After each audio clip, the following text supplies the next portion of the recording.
RS football ഫാമിന്റെ പുതിയ വീഡിയോയിലേക്ക് എല്ലാ മലയാളി പ്രേക്ഷകർക്കും സ്വാഗതം. നമ്മൾ ഇന്ന് സംസാരിക്കാൻ പോകുന്നത് നാളെ നടക്കാൻ പോകുന്ന വേൾഡ് കപ്പ് ഫൈനലിനെ കുറിച്ചാണ്. അർജന്റീന വേഴ്സസ് മൊറോക്കോ മത്സരമാണ്. അണ്ടർ-20 വേൾഡ് കപ്പ് ആണ് നാളെ നടക്കാൻ പോകുന്നത്. അപ്പോ എന്താണ് അർജന്റീന ജേഴ്സി കിട്ടു വന്നിട്ടുണ്ടല്ലോ, അർജന്റീനക്ക് സപ്പോർട്ടാണ്. അതെ, അപ്പൊ അർജന്റീന ജയിക്കുന്നതാണ് പറയുന്നത്. അപ്പൊ എന്തായാലും കണ്ടറിയാം. അപ്പൊ നമുക്ക് അവസാന വേൾഡ് കപ്പ് അർജന്റീന വിജയിച്ചപ്പോ 2022 ജയിച്ചപ്പോ ആ ഒരു ദിവസം റെഹാൻ ഓർമ്മയുണ്ടോ? അല്ല, ഓർമ്മയുണ്ട്. നമ്മള് മൂന്നാളും കൂടി, ഞാനും നീയും റേഷും കൂടി ഇരുന്നിട്ടായിരുന്നു ആ വേൾഡ് കപ്പ് കണ്ടത്. അപ്പൊ അതിന്റെ വീഡിയോ ഒക്കെ ഇപ്പോഴും കയ്യിലുണ്ട്. അതൊരു വല്ലാത്തൊരു മൂവ്മെന്റ് ആയിരുന്നു. അതേപോലെ ഒരു ഫൈനലിലാണ് ഇപ്പോ വീണ്ടും അർജന്റീന എത്തി നിൽക്കുന്നത്. അർജന്റീന വേഴ്സസ് മൊറോക്കോ മത്സരമാണ്. അർജന്റീന 1-0 കൊളംബിയനെ പരാജയപ്പെടുത്തിയിട്ടാണ് ഫൈനലിൽ എത്തിയിരിക്കുന്നത്. അതേപോലെ മൊറോക്കോ ഫ്രാൻസിനെ പെനാൽറ്റിയിൽ 1-1 സമനില, പെനാൽറ്റിയിൽ പരാജയപ്പെടുത്തി. അതില് മൊറോക്കന്റെ ഒരു അടിപൊളി ഒരു സംഭവം ഉണ്ടായിരുന്നു. എന്താ അറിയോ പറയട്ടെ?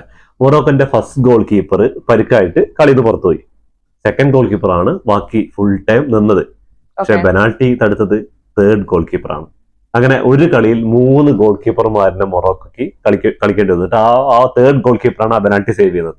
അപ്പോൾ അതൊരു അടിപൊളി മൂവ്മെന്റ് ആയിരുന്നു.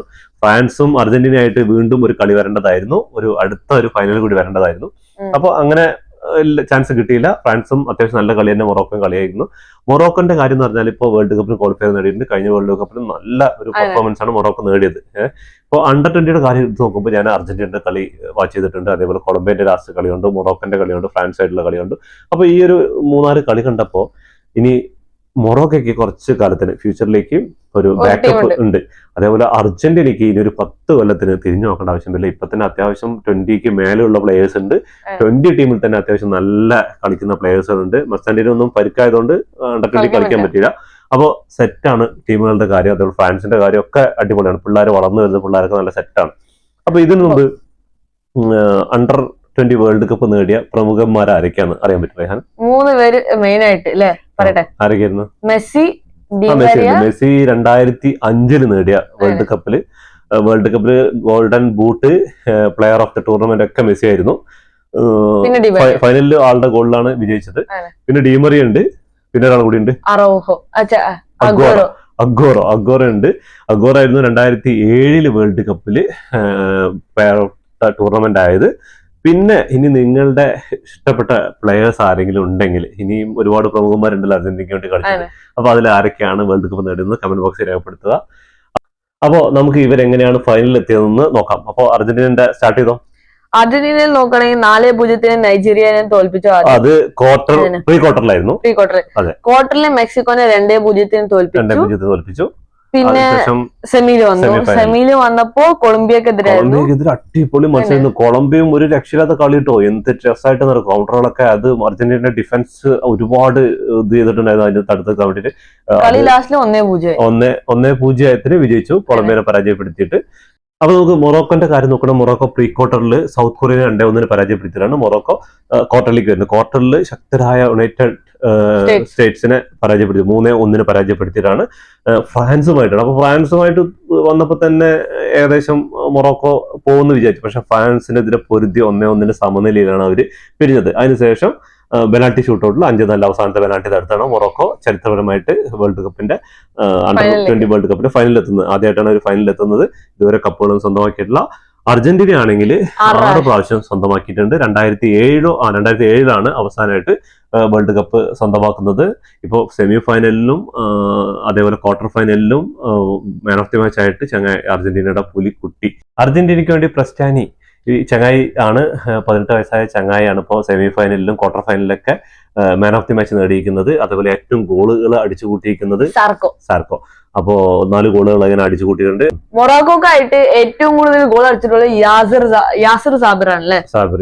അപ്പൊ 3 ഗോളുകളാണ് അടിച്ചിട്ടുള്ളത്. അപ്പൊ നാളത്തെ മത്സരത്തിൽ വീണ്ടും ഒരു 7ാമത്തെ കിരീടമോ അതോ മൊറോക്കോ കന്നി കിരീടം സ്വന്തമാക്കുമെന്ന് കാത്തിരുന്ന് കാണാം. എന്തായാലും നല്ലൊരു മത്സരം തന്നെയായിരിക്കും. ഇന്ത്യൻ സമയം നാളെ പുലർച്ചെ 4:30 UAE സമയം 3 മണിക്കാണ്. അപ്പോൾ കുറച്ച് ടാസ്ക്കാണ് ഈ രാത്രി ഉള്ള കളി കാണല്. എന്തായാലും ഫൈനലായതുകൊണ്ട് തീർച്ചയായിട്ടും കാണും. നമ്മൾ പറ്റുകയാണെങ്കിൽ ലൈവ് ഇടുന്നതായിരിക്കും. ലൈവ് പറഞ്ഞാൽ വീഡിയോ ലൈവ് അല്ല. വീഡിയോ ലൈവ് നമുക്ക് ഇത് ചെയ്ത് കഴിഞ്ഞാൽ, ബ്രോഡ്കാസ്റ്റ് ചെയ്ത് കഴിഞ്ഞാൽ ചിലപ്പോൾ യൂട്യൂബിന്റെ ഇത് കിട്ടിയെന്ന് വരും, പണി കിട്ടിയെന്ന് വരും. അപ്പോൾ അതിനെന്തായാലും മുതിരുന്നില്ല. അപ്പൊ എന്തായാലും തീർച്ചയായിട്ടും കളി കാണാം. നിങ്ങളുടെ ഏത് ടീമിനെ സപ്പോർട്ട് ചെയ്യുന്നത് കമന്റ് ബോക്സിൽ ഒന്ന് രേഖപ്പെടുത്തുക. അർജന്റീന ഫാൻസ് എല്ലാവരും ഇവിടെ പോരട്ടെ.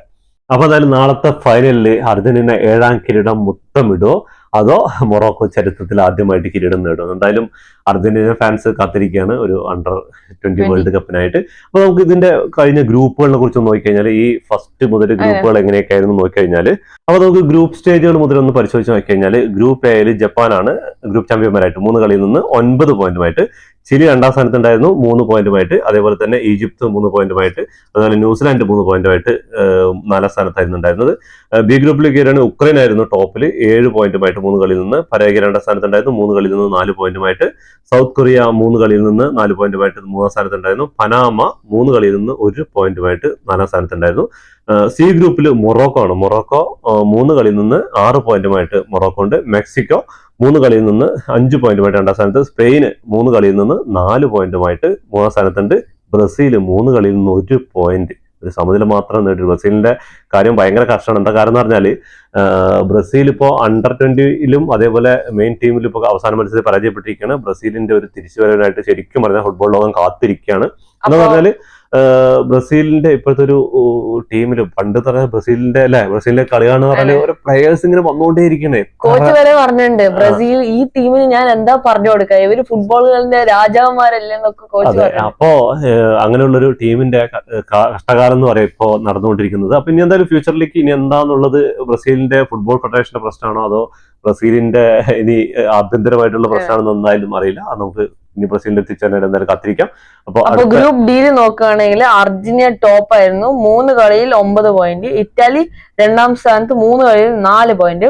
ഓസ്ട്രേലിയ 3 കളിയിൽ 3 പോയിന്റ്. ക്യൂബ 3 കളിയിൽ 1 പോയിന്റ് എടുത്തിട്ടുള്ളൂ. ഗ്രൂപ്പ് ഇയിൽ നോക്കുകയാണെങ്കിൽ യുണൈറ്റഡ് സ്റ്റേറ്റ്സ് ആയിരുന്നു ടോപ്പില് 3 കളിയിൽ 6 പോയിന്റ് ആയിരുന്നു. സൗത്ത് ആഫ്രിക്കയും 3 കളിയിൽ 6 പോയിന്റ് ആയിരുന്നു. ഫ്രാൻസ് ഫ്രാൻസ് ആണെങ്കിൽ 3 കളിയിൽ 6 പോയിന്റ്. ഇവര് 3 പേരും ഒരേ സമനിലയായിരുന്നു. പിന്നെ ന്യൂ കാസഡോണിയ വന്നിട്ട് 3 കളിയിൽ 0 പോയിന്റ്, 1 പോയിന്റ് എടുത്തില്ല. പിന്നെ നോക്കുകയാണെങ്കിൽ ഗ്രൂപ്പ് എഫിൽ നോക്കുകയാണെങ്കിൽ കൊളംബിയ നോർവേ 2 പേരും 3 കളിയിൽ 5 പോയിന്റ് എടുത്തിട്ടുണ്ട്. നൈജീരിയ 3 കളിയിൽ 4 പോയിന്റ് എടുത്തിട്ടുണ്ട്. സൗദി ലാസ്റ്റ് ആയിട്ട് 3 കളിയിൽ 1 പോയിന്റ് മാത്രം എടുത്തിട്ടുണ്ട്. ഇതില് ഇതുവരെ തോൽവി അറിയാതെ ഗ്രൂപ്പ് ഘട്ടം കടന്ന 2 ടീമുകളാണ്. ഒന്ന് അർജന്റീനയും ഒന്ന് ജപ്പാനുമാണ്. അപ്പൊ എന്തായാലും അർജന്റീന നാളത്തെ മത്സരത്തിൽ വിജയിക്കോ അതോ മൊറോക്കോ കിരീടം തൂക്കുമെന്ന് നമുക്ക് നാളത്തെ മത്സരത്തിൽ കണ്ടറിയാം. അപ്പോൾ ഇതോടുകൂടി ഈ വീഡിയോ അവസാനിക്കുന്നു. ഫുട്ബോൾ ലോകത്തെ പുതിയ വിശേഷങ്ങളുമായി വീണ്ടും കാണാം. ഈ വീഡിയോ ഇഷ്ടപ്പെട്ട ലൈക്ക് ചെയ്യുക, ഷെയർ ചെയ്യുക, സബ്സ്ക്രൈബ് ചെയ്യുക. അതോടുകൂടി നമ്മുടെ സോഷ്യൽ മീഡിയ ഇൻസ്റ്റാഗ്രാം ഫേസ്ബുക്ക് പേജുകൾ ഒന്ന് ഫോളോ ചെയ്യാം.